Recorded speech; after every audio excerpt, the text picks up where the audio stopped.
ငါမေးလိုက်ဖို့ဆုံးဖြတ်လိုက်တယ်ဒါမင်းတို့ကောင်းဆုံးဖြစ်နေကေငါတို့ဆုံးရှုံးလိုက်ရခြင်းပါ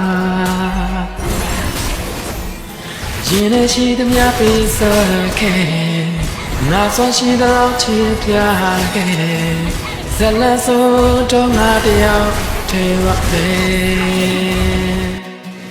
ညို့တဲ့ချင်းများထားပေမဲ့ပြန်ဆုံးခွင့်တော့ရချင်ခဲ့မင်းမျိုးလင်းတော့ဘဝလေးတဲ့မှာအစင်ပြေနိုင်မှာလေ